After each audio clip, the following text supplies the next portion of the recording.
बिस्मिल्लाहिर्रहमानिर्रहीम। Welcome to the next lecture of database administration and management. Last lecture के अंदर हमने क्यूरी प्रोसेसिंग के बारे में पढ़ा था और हमने ये कहा था कि क्यूरी प्रोसेसिंग का हमारा जो लेंथी लेक्चर है हम इसको डिफरेंट 3 लेक्चर्स के अंदर डिवाइड करेंगे।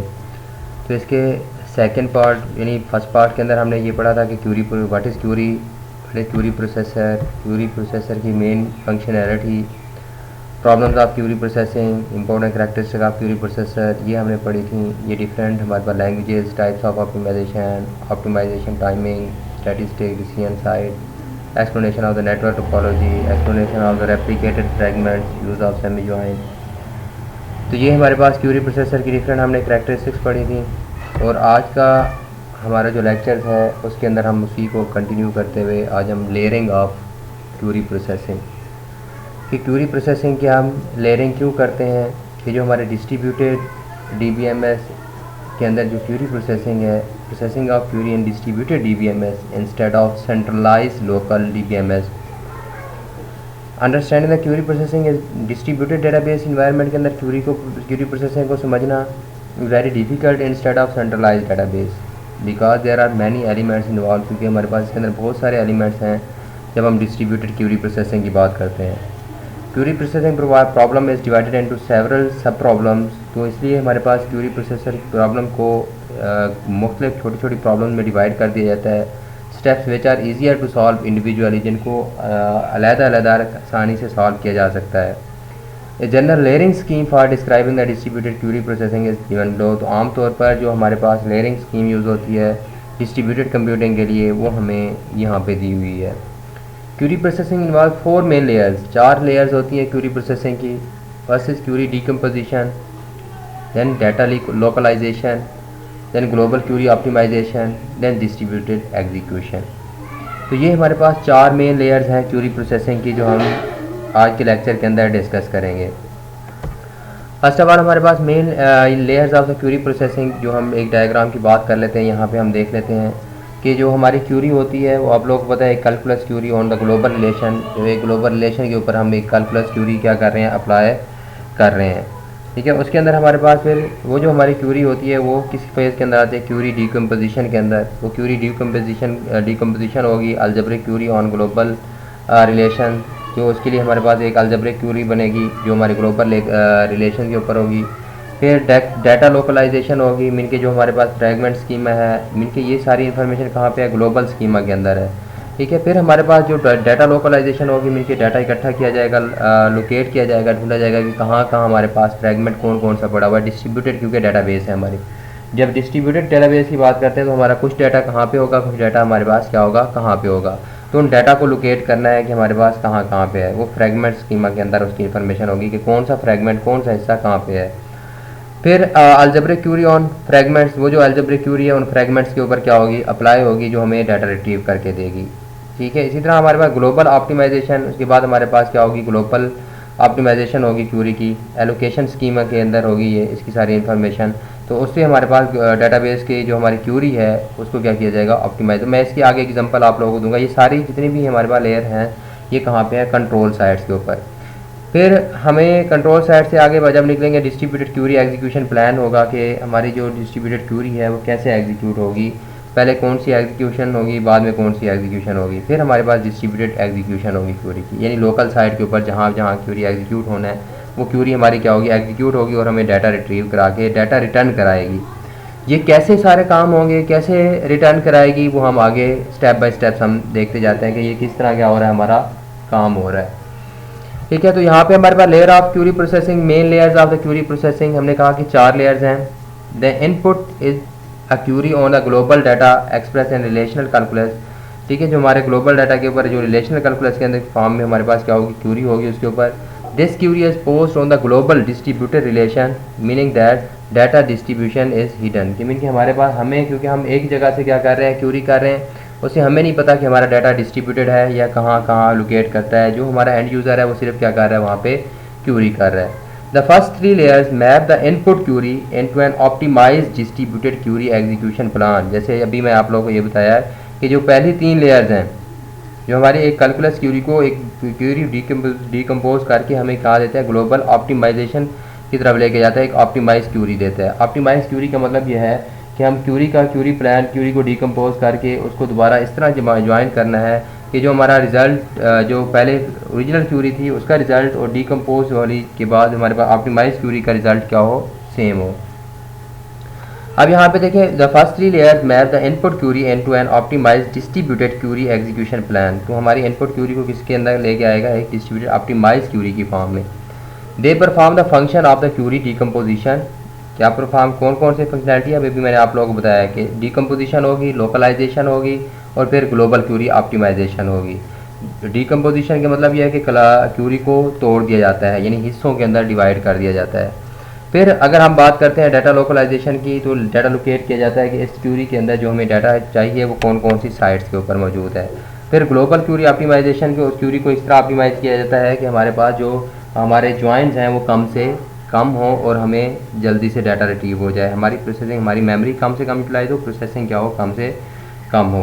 Curie decomposition and data localization correspond the query rewriting. तो जिससे हमारे पास हम दोबारा क्या की जाती है, क्यूरी एक दफ़ा डिकम्पोज हो गई या डाटा फाइंड कर लिया तो उसके मुताबिक दोबारा क्यूरी को रीराइट किया जाता है। The first 3 layers are perform by central control sites. जो हमारी पहली 3 लेयर्स हैं जो भी मैंने आप लोगों को बताई, यहाँ पे देखें कहाँ पे प्रोवाइड की जाती हैं, हमारे परफॉर्म की जाती हैं कंट्रोल साइट के ऊपर।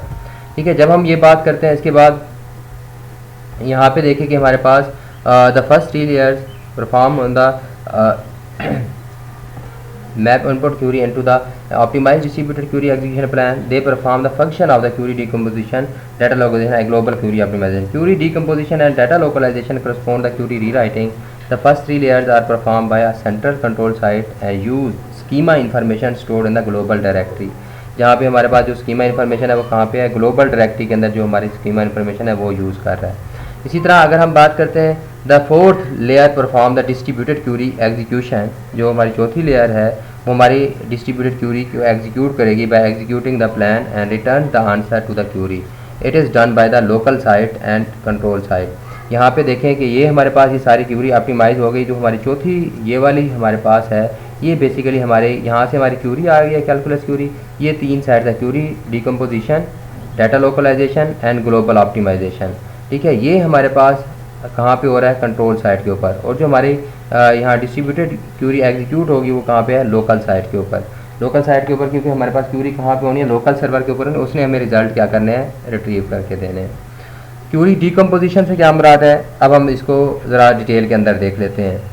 The first layer decomposes the calculus query into an algebraic query on the global relation. पहले उसको किसमें, कैलकुलस क्यूरी के किसमें लेके आएगा, अलजेब्रिक रिलेशन के अंदर लेके आएगा। The information needed for this transformation is found in the, इस ट्रांसफॉर्मेशन के लिए कि हमारी कैलकुलस क्यूरी को अलजेब्रिक क्यूरी के अंदर लेके आ रहा है कि ये हमारी इन्फॉर्मेशन कहाँ पे मौजूद है। ठीक है, found in the global conceptual schema describing the global relation. जो हमारे पास हमारा ग्लोबल रिलेशन होगा, जो यानी एक टेबल है हमारे डेटाबेस के अंदर, उस टेबल की जो, क्योंकि मैंने आप लोगों को अगर याद हो मैंने कहा था कि ये सारी इन्फॉर्मेशन कहाँ पे होती है, स्कीमा के अंदर होती है। जो हमारा ग्लोबल स्कीमा है वो इसके यानी इसकी सारी इन्फॉर्मेशन हमें बताएगा। Both input and output queries refer to the global relation without knowledge of distribution of data. यानी ये दोनों जो क्यूरी हमारे पास है, पहला जो स्टेप डिकम्पोजिशन का हो रहा है, इनकी हमारी जो कैलकुलस क्यूरी है वो अलजेब्रिक क्यूरी में ट्रांसफॉर्म हो रही है, उसके अंदर अभी तक हमारा ये कोई इन्फॉर्मेशन नहीं है, यानी ज़रूरत नहीं है कि हमारा डाटा कहाँ पड़ा हुआ है। ठीक है, यानी कि हमारे डाटा डिस्ट्रीब्यूशन की कोई नॉलेज की ज़रूरत नहीं है। ठीक है, तो यहाँ पे therefore query decomposition is the same for centralize and distributed system. तो इसका मतलब ये हुआ कि जब हमें उसके अंदर कहीं पे ये ज़रूरत नहीं है कि डाटा कहाँ कहाँ पड़ा हुआ है, तो क्यूरी डिकम्पोजिशन जो है मीन के हमारी क्यूरी जो डिकम्पोज हो रही है, मीन के हमारी क्यूरी जो हाई लेवल कैलकुलस फॉर्म के अंदर है वो अलजेब्रिक फॉर्म के अंदर ले होके आ रही है। तो इसकी इट्स मीन कि उसके लिए वो दोनों क्या होंगी, सेम होंगी हर किसी के लिए, चाहे वो डिस्ट्रीब्यूटेड डाटाबेस है या हमारे पास लोकल हमारी सेंट्रलाइज डाटाबेस है। तो उनके लिए query decomposition can be viewed as 4 successive steps. 4 steps के अंदर हमारे पास क्या होती है, क्यूरी डिकम्पोजिशन होती है। एक उसकी क्यूरी की नॉर्मलाइजेशन होती है, फिर उसके एनालिसिस होते हैं, क्यूरी को नॉर्मलाइज किया जाता है, एनालिसिस होते हैं। उसके बाद एनालिसिस, नॉर्मलाइजेशन का मतलब ये है कि हम रिडंडेंट, जैसे आप लोगों ने नॉर्मलाइजेशन पिछले सब्जेक्ट के अंदर पढ़ चुके हो कि हमारा जो रिडंडेंट डाटा होता है या डुप्लीकेट हमारे प्रीडिकेट यूज़ हो रहे होंगे वो हम क्या कर देंगे, ख़त्म कर देंगे। जैसे फॉर एग्ज़ाम्पल हम कोई ऐसे प्रीडिकेट यूज़ कर रहे हैं जो हमारे पास सेम डाटा को क्या कर रहे हैं, अगर मैं वो प्रीडिकेट ना भी यूज़ करूँ तो तब भी मेरा काम चलता है, तो मैं उसको क्या कर दूँगा, प्रीडिकेट को ख़त्म कर दूँगा। जैसे आगे एग्जांपल भी दूँगा। फिर हमारे एनालिसिस होते हैं क्यूरी के। क्यूरी एनालिसिस से क्या मुराद है? क्यूरी एनालिसिस का मतलब ये हुआ कि हमारी क्यूरी जो है वो सिमेंटिकली या सिंटैक्टिकली, मीन के सिंटैक्स के मुताबिक ठीक है, या सिमेंटिकली जो हमारे पास मीनिंग के लिहाज से क्या है, ठीक है। अगर हमारे पास उसके एनालिसिस किए जाते हैं, अगर हमारे सिंटैक्सिकली सिंटैक्स का कोई प्रॉब्लम होगा तब भी हमें क्या दे देगा, एरर देगा। अगर सिमेंटिक का कोई मसला होगा, सिमेंटिक का मतलब ये है कि फॉर एग्जांपल मैंने एक ऐसी क्यूरी की, एक ऐसे टेबल के ऊपर क्यूरी कर दी, वो टेबल एग्जिस्ट ही नहीं करता, तो ये सिमेंटिक प्रॉब्लम है। तो ये इस चीज़ के क्यूरी के एनालिसिस होते हैं। फिर हमारे पास एलिमिनेशन ऑफ रिडंडेंसी, ठीक है, एंड री राइटिंग। फिर हमारी क्यूरी को क्या किया जाता है, रिडंडेंसी को रिमूव करके उस क्यूरी को री राइट किया जाता है। अब यहाँ पे क्यूरी डिकम्पोजिशन के अंदर first the calculus query is rewritten in normalized form, then that is suitable for the subsequent manipulation. जो हमारी इसकी नेक्स्ट मैनिपुलेशन के लिए क्या होगी, सूटेबल होगी, उसको नॉर्मलाइज्ड फॉर्म के अंदर लिखा जाता है। Normalization of the query generally involve, यानी नॉर्मलाइजेशन का मतलब क्या है, किस चीज़ में इन्वॉल्व होता है, manipulation of the query. Query को इस तरह मैनिपुलाई किया जाए कि उसके जो क्वान्टिफायर्स हैं, मीन के जो हम वेयर क्लास यूज़ कर रहे हैं, and of the query qualification, जो उसकी क्वालिफिकेशन है, मीन के क्वान्टिफायर से मुराद के कि वो कहाँ कहाँ अप्लाई हो रही है। क्वालिफिकेशन का मतलब है कौन कौन सी कंडीशन है, वेयर क्लास कहाँ लगी हुई है।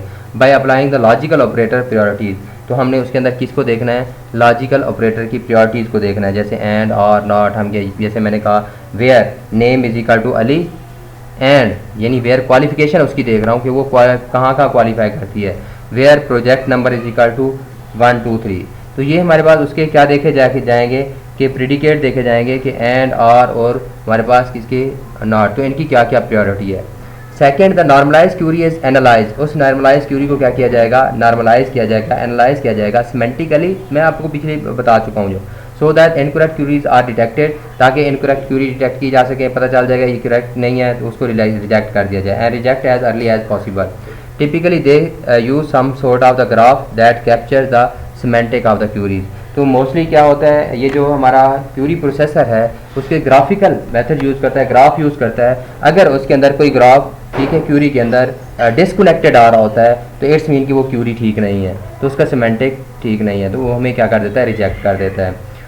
Third the correct query is simplified, उस करेक्ट क्यूरी जो हमारे पास अगर वो चेक हो गई, उसके बाद उसको करेक्ट क्यूरी आ गई, उसको सिंप्लीफाई किया जाता है। One way to simplify a query is to eliminate the redundant predicate, जो मैं आपको पहले बता चुका हूँ कि रिडंडेंट प्रीडिकेट को क्या करना है, ख़त्म करना है। जैसे आगे एग्जांपल भी दूंगा। Fourth the calculus query is restructured, ठीक है, as an algebraic query, several algebraic queries can be derived from the same calculus query. तो जब हम उसको क्या करते हैं, रिस्ट्रक्चर करते हैं अलजेब्रिक क्यूरीज, तो काफ़ी सारी क्यूरीज बन सकती है। मीन जैसे आप लोग देखते हो कि आप लोगों को अगर कोई क्यूरी लिखने के लिए दी जाए तो काफ़ी सारे स्टूडेंट जो ऐसे होते हैं जो मुख्तलिफ क्यूरीज यानी लिख के बैठे होते हैं सेम रिजल्ट के लिए, रिजल्ट सेम आ रहे होते हैं। इसी तरह जब अलजेब्रिक क्यूरी लिखी जाती है तो वो भी हमारे पास क्या होती हैं, काफ़ी सारी क्यूरीज आती हैं, फिर उनमें से बेटर क्यूरी देखा जाता है कि कौन सी और दूसरों से अच्छी है।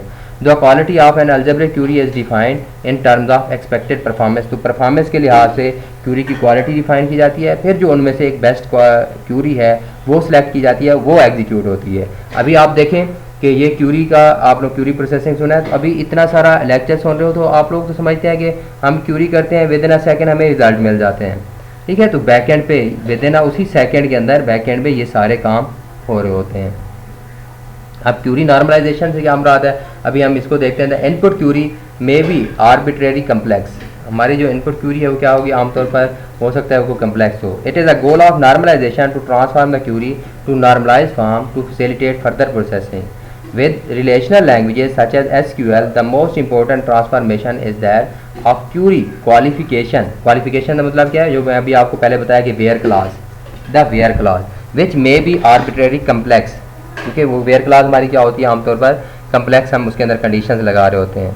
तो हमने उसको क्या करना है, क्वान्टिफायर फ्री, तो हमने उसको फ्री करना, मिल के प्रीडिकेट वगैरह निकालने हैं, और preceded by all necessary quantifier, तो हम सारे जितने भी होंगे ऑल नेसेसरी क्वान्टिफायर यानी ऐसे यूज़ करेंगे जो जैसे फॉर ऑल का सिंबल हो गया, ऑल का सिंबल हो गया, ठीक है, या रुकन का सिंबल हो गया, इस तरह के हम यूज़ करेंगे ताकि जो हमारे पास एक्स्ट्रा चीज़ें हैं या कम्प्लेक्स वेयर क्लास है, क्वान्टिफिकेशन है, वो ख़त्म हो सके।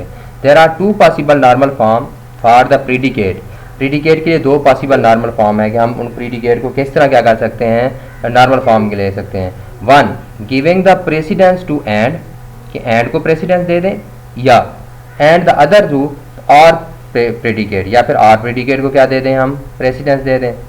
द कंजेक्टिव नॉर्मल फॉर्म, तो इनको हम डिफरेंट नेम होते हैं। तो conjunctive normal form is a conjunction, यानी इसके अंदर हम एंड को क्या कर देते हैं, प्रेडिकेट को देख रहे होते हैं कंजेक्टिव नॉर्मल फॉर्म के अंदर, यानी इसको प्रायोरिटी दे रहे होते हैं। ऑफ द डिस्जंक्शन और प्रीडिकेट्स, तो डिस्जंक्शन के अंदर हम क्या कर रहे होते हैं, उसको और प्रीडिकेट को प्रायोरिटी दे रहे होते हैं। जैसे यहाँ पे देखें कि हम इसके, ये हमारी सपोज क्यूरी है, ये पी हमारे पास क्या है, डिफरेंट टपल्स हैं, ठीक है, जो हम यूज़ कर रहे हैं P11, तो इसके अंदर प्रीडिकेट यूज़ कर रहे हैं और, तो ये हमारे पास प्रीडिकेट यूज़ हो रहे हैं अप टू सो ऑन। दरमियान में हमारे पास एंड प्रीडिकेट यूज़ हो रहा है। अब देखें कि हम पहले एंड करें या पहले आर करें, ठीक है। तो जब हम इस तरह के ये प्रीडिकेट चेक करेंगे PM1, PM2 so on PMN, where PIJ is simple predicate, ये हमारे क्या है, सिंपल प्रीडिकेट है।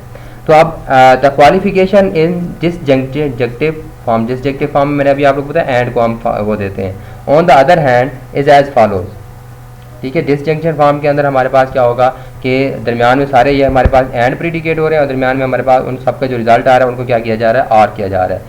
तो हमने इस क्यूरी को जो मेन इंपॉर्टेंट है वो भी ये रूल्स है जो भी मैं आप लोग, the transformation is straight forward using the well known equivalence rules for logical operations.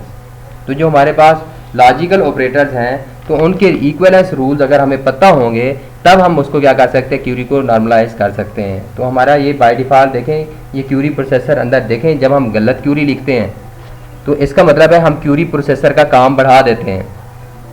तो जब हम, अगर हमें ये क्यूरी नॉर्मलाइजेशन का या क्यूरी ऑप्टिमाइजेशन का आइडिया होगा, तो जब हम क्यूरी लिखने लगेंगे तो हम उस क्यूरी को पहले ऑलरेडी क्या करेंगे, क्योंकि देखें एक दफ़ा क्यूरी लिख के वो बार बार यूज़, एक दफ़ा जब हम क्यूरी लिख देते हैं वो क्यूरी बार बार यूज़ होती है, वही क्यूरी परफॉर्म की जाती है on the database, different bar bar use. जैसे आप लोग BA BSc का रिजल्ट देखते हो तो बैक एंड पे क्यूरीज ऑटोमेटिकली चल रही होती हैं, या होप सो अभी आप लोग विजुअल प्रोग्रामिंग का अपना प्रोजेक्ट बना रहे होंगे, उसके अंदर आप लोग क्यूरीज फिक्स कर लेंगे, तो बटन के ऊपर क्लिक करेंगे तो वो क्यूरी बार बार बैक एंड पे यूज़ हो रही होगी। अगर वो क्यूरी मेरी नॉर्मलाइज फॉर्म के अंदर होगी तो वो मेरे क्यूरी प्रोसेसर की जो परफॉर्मेंस है वो इंक्रीज़ कर देगी, क्यूरी प्रोसेसर के ऊपर जो ओवरहेड है वो डिक्रीज़ हो जाएगा। तो आप लोगों ने यहाँ से ये देखना है कि इसके जैसे हमारे पास हमें पता है कि P1 एंड P2, सपोज ये हमारे पास P1 P2 प्रेडिकेट है, ठीक है, तो ये इक्वल होता है P2 एंड P1 के, इन दोनों का इक्वलेंस है। इसी तरह P1 और P2, P2 और P1 ये हमारे पास क्या है, इक्वलेंस है, ठीक है। यहाँ पे अगर हम इसको डिस्ट्रीब्यूटेड फॉर्म के अंदर ये देखते हैं कि एसोसिएटेड लॉ की अगर हम बात करें P1 एंड, हम ये देख रहे हैं कि P2 एंड P3, यानी इसका मतलब है P2 और P3 का एंड ले रहे हैं पहले और फिर उसके बाद हमारे पास एंड ले रहे हैं जो रिजल्टेंट है P1 का। तो हम इस तरह भी कर सकते हैं P1 एंड P2 का पहले एंड ले लें, P3 के साथ बाद में एंड ले लें। इसी तरह P1 और P2 P3, तो इसका मतलब है दरमियान हम P2 और P3 का पहले आर ले रहे हैं। तो ये एसोसिएटिव लॉ जो आप लोगों ने मैथमेटिक्स के अंदर पढ़ चुके होंगे वही हैं। अगर हमारे ये माइंड में होंगे तो हम इसको क्या कर सकते हैं, क्यूरी को नॉर्मलाइज किया जा सकता है, आसानी से देखा जा सकता है कि कौन सी चीज़ अगर हम पहले परफॉर्म कर दें और तो हमारा रिजल्ट क्या हो जाएगा, बेटर हो जाएगा। अब यहाँ पे नॉट हमारे पास P1 एंड P2, यानी P1 और P2 का एंड लेना है, उसका जो रिजल्ट आएगा उसका उलट लेना है। तो इसको हम इस तरह भी लिख सकते हैं P1 और नॉट P2, तो जो P2 में ना हो, ये इक्विवेलेंट है, ठीक है। तो ये इक्विवेलेंसी है। जब हमारे पास इक्विवेलेंस रूल हमें पता होंगे तो हम क्यूरी को क्या कर सकते हैं, सिंप्लीफाई कर सकते हैं। तो जैसे हम एक क्यूरी की एग्जांपल लेते हैं, let us consider the following query on the engineering database that we have been referring to, find the names of employees, उन एम्प्लॉयज़ के नाम ढूंढने हैं। We have been working on the project P1, remember that उन employees के नाम चाहिए जो हमें किसकी प्रोजेक्ट P1 के ऊपर, प्रोजेक्ट के ऊपर काम कर रहे हैं फॉर 12 और 24 मंथ, ठीक है, कि 12 महीनों से या 24 महीनों से। तो ये हमारी इंजीनियरिंग डेटाबेस का एक सैम्पल है जो आप लोगों ने देखना है। एम्प्लॉय का टेबल है जिसके अंदर एम्प्लॉय नंबर है, एम्प्लॉय नेम है एंड टाइटल है। इसी तरह प्रोजेक्ट का टेबल है, प्रोजेक्ट नंबर है, प्रोजेक्ट नेम है एंड बजट है। इसी तरह सैलरी का टेबल है, टाइटल है और उसके अंदर अमाउंट है। इसी तरह असाइनमेंट का हमारे पास ASG का टेबल है, एम्प्लॉय नंबर है, उसके अंदर P नंबर। ये सारे इन टेबल्स का आपस में क्या हो रहा है, जैसे यहाँ पे एम्प्लॉय और असाइनमेंट का इसका एम्प्लॉय नंबर की बेस पर क्या हो रहा है, रिलेशन बन रहा है, ठीक है। इसी तरह प्रोजेक्ट का प्रोजेक्ट नंबर हो गया। तो ये इन टेबल्स को हमने क्या करना है, ये हमारे टेबल्स हैं, ठीक है। इन टेबल्स के ऊपर हमने क्या करनी है, क्यूरी करनी है। अब यहाँ पे let us consider the following query on the engineering database that we have been referring to find the names of employees who have been working on project P1 for 12 to 24 month the query express in SQL is. तो हम इसको कैसे देखेंगे, एक बात याद रखनी है, अब हमारे कितने टेबल एम्प्लॉय हैं, हमें एम्प्लॉय की इन्फॉर्मेशन चाहिए तो एम्प्लॉय वाले टेबल में है। प्रोजेक्ट क्योंकि P1 है, प्रोजेक्ट की इन्फॉर्मेशन किसके अंदर है, प्रोजेक्ट वाले टेबल के अंदर है। तो उसने साथ ये कहा कि उसकी जो असाइनमेंट है, ठीक है, वो या उसका क्योंकि जो ड्यूरेशन चाहिए थी उसने 12 मंथ या वो हमें असाइनमेंट वाले टेबल से मिल रही है। अब हमने इन टेबल्स का क्या करना है, आपस में रिलेशन बना के क्या करनी है, क्यूरी करनी है। तो इनकी क्यूरी कैसे करेंगे, ठीक है, जैसे आप लोग को क्यूरी का काफ़ी सारा आप आइडिया होगा। यहाँ पे देखें कि हम यहाँ ये क्यूरी लिख रहे हैं, qualification in conjunctive normal form, कि हम इसको कैसे लिखेंगे, employee dot employ number, employee वाले टेबल के अंदर जो हमारे पास एम्प्लॉय नंबर है बराबर होना चाहिए असाइनमेंट वाले टेबल के अंदर एम्प्लॉय नंबर, यानी उसी एम्प्लॉय का देखना है। And assignment dot project number, जो असाइनमेंट वाले टेबल के अंदर जो प्रोजेक्ट नंबर है बराबर हो P1 के। And duration is equal to 12 और ड्यूरेशन इज इक्वल टू 24। ये तो हमारे पास एक कंजक्टिव नॉर्मल फॉर्म बन सकती है। इसी तरह अगर हम क्वालिफिकेशन डिसजंक्टिव नॉर्मल फॉर्म और की फॉर्म में हम किस तरह कर सकते हैं इसको, तो ये भी हमारे पास क्या है, डिस्टिंक्शन फॉर्म में employ dot employ number is equal to assignment dot assignment हमारा assignment number employ number, and ठीक है assignment dot project number is equal to P1 and duration is equal to 12 और एम्प्लॉय, तो हम ये भी लिख सकते थे employee dot employ number is equal to assignment dot employ number and assignment dot employ number. अब ये देखें कि कितने काम हो रहे हैं। अब जिस डिडक्टिव फॉर्म के अंदर पहले ये कैलकुलेट करेगा, इस टेबल के ये कैलकुलेट करेगा और फिर लास्ट में ये कैलकुलेट करेगा, फिर उनका आर लेगा। तो ये ऊपर वाली क्यूरी हमारे पास इससे ज़्यादा क्या है, हमारी नॉर्मलाइज्ड है। तो query analysis enable rejection of, मैंने आप लोगों को बताया क्यूरी एनालिसिस के अंदर दो चीज़ें देखी जाती है, सिमेंटिक एंड सिंटैक्स। तो सिमेंटिक में हमारे पास बेसिकली क्या होता है कि उसको क्या किया जाता है, सिमेंटिकली चेक किया जाता है कि हमारा उसके मीनिंग ठीक है या नहीं है। सिंटैक्स में उसका syntax. Query analysis enable rejection और normalization queries for which further processing is either impossible or unnecessary. The main reason for rejection are that the query is type incorrect or semantically incorrect. या तो Curie की type incorrect होगी या उसकी semantically incorrect होगी। जैसे यहाँ पे देखिए, a query is incorrect if any of its attribute or relation, यानी अगर हमने कोई एट्रीब्यूट उसको कहा है या रिलेशन कहा है, names are not defined in the global schema, वो भी हमने डिफाइन ही नहीं किया हुआ। और if the operation are being applied to attributes, attribute के ऊपर क्या कोई ऑपरेशन परफॉर्म कर रहे हैं, उसकी टाइप क्या है, रॉन्ग है, जो हम ऑपरेशन परफॉर्म नहीं कर सकते वो ऑपरेशन देख रहे हैं। The technique use to detect type incorrect queries is similar to type checking for programming language. जैसे आप लोग सिंटैक्स का वहाँ पे प्रोग्रामिंग लैंग्वेज के अंदर होता है, इसी तरह हमारे यहाँ पे भी सेम चेक किया जाता है। जैसे यहाँ पे देखें example, the following SQL query on the engineering database is type incorrect for 2 reason. Type incorrect यानी उसकी टाइप इनकरेक्ट है। First attribute E- number is not declare in the schema. जैसे पहले क्यूरी को देख लें, सिलेक्ट E- हमारे employee number, इस तरह का कोई एट्रीब्यूट डिफाइन ही नहीं किया from employ. Where employ name is greater than 200, employee name यहाँ न्यूमेरिक वैल्यू दे रहे हैं, एम्प्लॉय का नेम वहाँ स्ट्रिंग टाइप का है, तो ये हमारे पास क्या है, क्यूरी रिजेक्ट हो जाएगी। किसकी बेस पर रिजेक्ट हो जाएगी, क्योंकि इसकी टाइप इनकरेक्ट है। क्योंकि हमारे पास यहाँ पे अगर हम वेयर एम्प्लॉय नंबर देना है तो यहाँ पे हमें स्ट्रिंग टाइप का देना चाहिए था, ठीक है, तो यहाँ पे हमारे पास ये क्यूरी रिजेक्शन है। इसी तरह a query is semantically incorrect if its components do not contribute in any way to generation of the result, यानी उसके जो सिमेंटिकली इनकरेक्ट होगी, उसके जो कंपोनेंट है जो हमारे रिजल्ट जनरेट करने में क्या हो रहे हैं, हमें गलत हैं, ठीक है, इनके रिजल्ट गलत जनरेट कर रहे हैं। या फिर हमारे पास जैसे अभी example, this is based on the representation of the query as a graph. तो क्यूरी को ग्राफ की सूरत में रिप्रेजेंट किया जाता है, फिर उसकी बेस पर क्या किया जाता है, वो चेक करता है कि इसके सिमेंटिक ठीक है या नहीं है। कॉल्ड अ क्यूरी ग्राफ और कनेक्शन ग्राफ।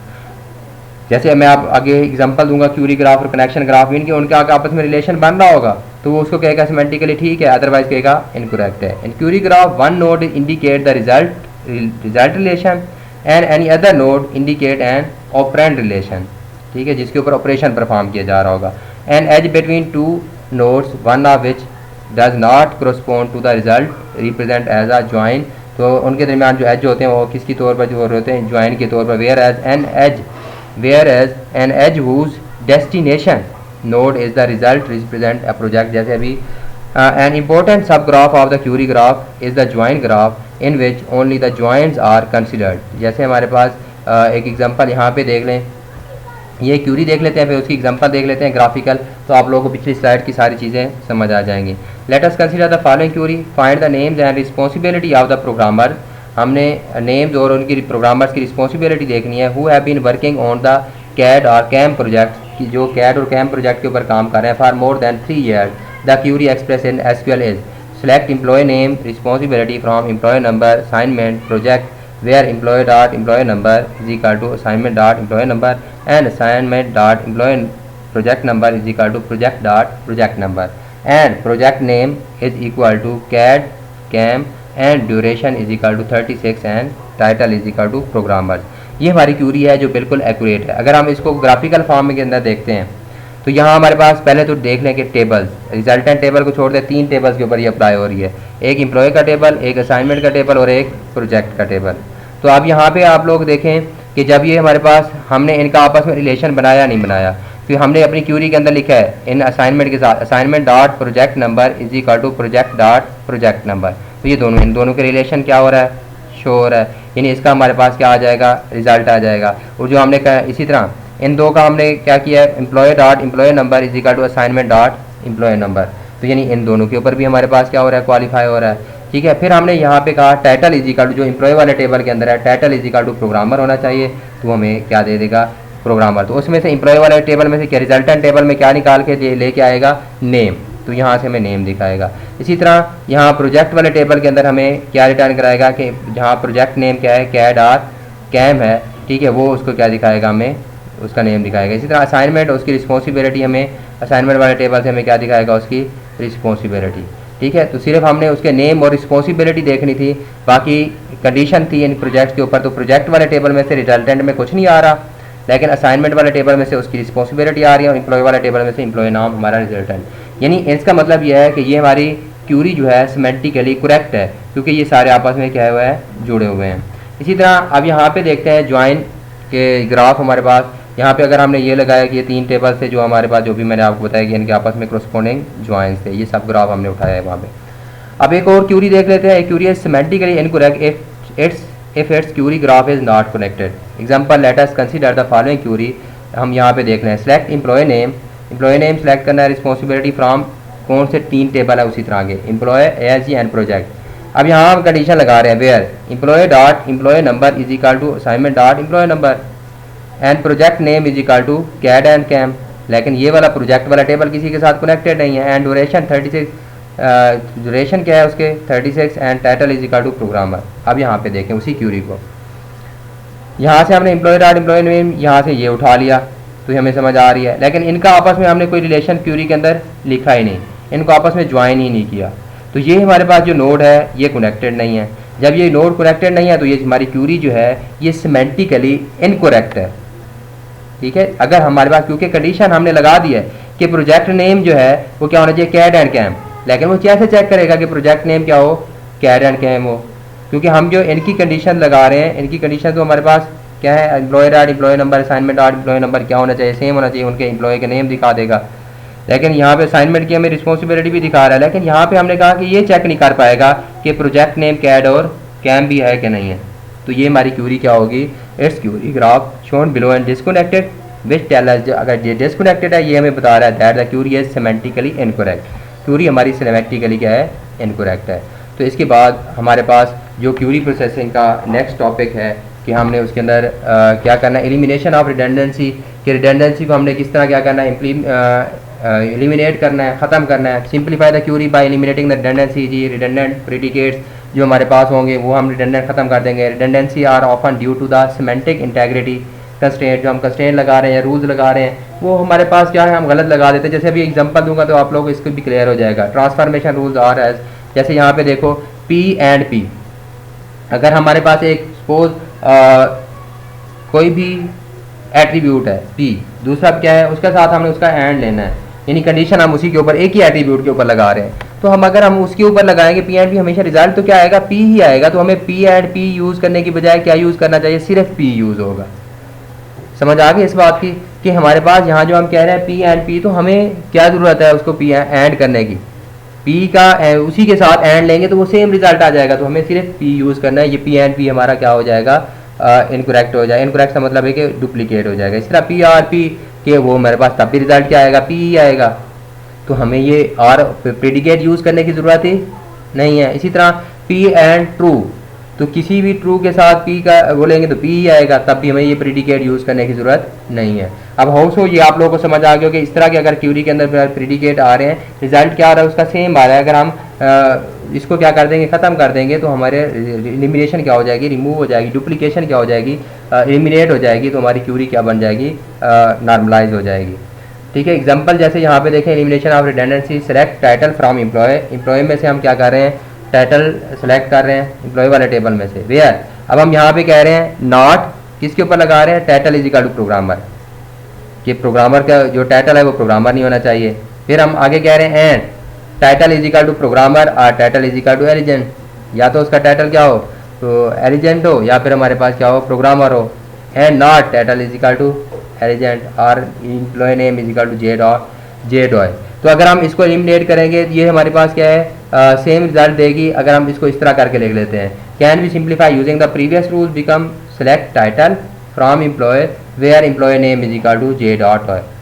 क्योंकि हम यहाँ पे ये देखो ये कह रहे हैं कि उसका टाइटल प्रोग्रामर भी नहीं होना चाहिए। ठीक है, उसके साथ फिर हमने कह दिया टाइटल प्रोग्रामर हो या फिर हमारे पास क्या हो, टाइटल एलिजेंट हो। ठीक है, and not title is equal to elegant, और उसका टाइटल एलिजेंट भी ना हो। तो इसका मतलब हमें तो प्रोग्राम उसका टाइटल की जरूरत ही नहीं है लिखने की, प्रोग्रामर की और एलिजेंट की। और employ name is equal to J dot हो, तो हमें सिंपल इसका चाहिए कि उसका टाइटल, और हमारे पास यहाँ पे हमने क्यूरी लिख दी select title from employ where employ name is equal to J dot. तो सिंप्लीफिकेशन प्रोसीड एज फॉलोज। हम इसको कैसे सिंप्लीफाई कर सकते हैं कि P1 be title is equal to programmer, उसका टाइटल क्या हो, प्रोग्रामर हो, title is equal to elegant, and be employ name is equal J dot. तो हम इसको क्यूरी को क्वालिफिकेशन इस तरह कर सकते हैं कि नॉट P1 यानी प्रोग्रामर ना हो, एंड P1 और P2 इन दोनों में से कोई हो, एंड नॉट P2 तो एलिजेंट भी ना हो। ठीक है, और P3 तो एम्प्लॉय उसका क्या हो, P3 हो। तो हम उसको क्वालिफिकेशन करके फिर उसकी क्यूरी को क्या किया जाता है, डिस्टिंक्शन नॉर्मल फॉर्म। इसको देखो रिडंडेंसी कैसे रिमूव हो रही है। The distinction normal form for this qualification is obtained by applying the rule 5 which yield. जैसे हमारे पास ये रूल 5 था, अगर आप लोग को ये साथ याद हो, ठीक है, कि हमारे पास हमने ये रूल्स देखे, तो रूल्स 5 इसके अंदर 1 2 3 4 5 T and false is equal to false. तो हमारे पास हमेशा क्या आता है, फॉल्स ही आता है। तो यहाँ हमारे पास क्यूरी क्या आएगी, ठीक है, नॉट P n, तो यहाँ पे हमारे पास not P1 and not P2, ठीक है, और P2 एंड P2 और P3, ठीक है। एंड देन रूल 3 ये रूल 3 जो हमारे पास यील्ड है वो हम इसके ऊपर अप्लाई करेंगे। मीन कि उन्हीं रूल्स को अप्लाई करते हुए अप्लाई रूल 7 ये हमारे query optimization by applying the same rule we get. सारे ये रूल्स अप्लाई करते हुए हमारे पास फॉल्स आर फॉल्स, ठीक है, are P3 which is equivalent to P3 by rule 4। तो हमारे सारा क्या आ जाएगा, P3 आ जाएगा। मीन कि हमें सिर्फ अगर हम P3 उसके क्या करते हैं, ट्रैक करते हैं, तो ये हमारे पास क्यूरी बनेगी ऊपर वाली जो है। तो ये हमारे पास सिंप्लीफिकेशन के क्या हैं, रूल्स हैं। ठीक है, तो लास्ट स्टेप इसका क्या होता है क्यूरी का, कि हमारे क्यूरी को हमने रीराइट करना है। तो ये रीराइटिंग कैसे होती है क्यूरी की, the last step of query decomposition rewrite the query in relational algebra for sake of clarity it is customary to represent the relational algebra query graphically by an operator tree. An operator tree is a tree in which a leaf node is a relation stored in the database and non-leaf node is an intermediate. तो ये हमारे पास rewriting का जो हमारी Curie है, ये हम मैंने कहा था कि तीसरे लेक्चर के अंदर, तो हम इसको तीसरे लेक्चर पे छोड़ देते हैं क्योंकि ये काफ़ी बड़ा टॉपिक है। तो एलिमिनेशन और रिडंडेंसी तक होप सो हमारा ये आज का लेक्चर जो है आप लोग को समझ आया होगा। इस लेक्चर को आप लोगों ने सुनना है, और तीसरा लेक्चर हम इन तीनों लेक्चर को एक साथ बैठ के सुनना है, जो आज मैंने अपलोड किया है, दूसरा है और तीसरा लेक्चर भी। तो होप सो आप लोग के लिए ये फ़ायदेमंद होगा। Wish you best of luck, और कुछ नहीं, दुआओं में याद रखिएगा हमेशा, और जीते रहें, खुश रहें। अल्लाह हाफिज़।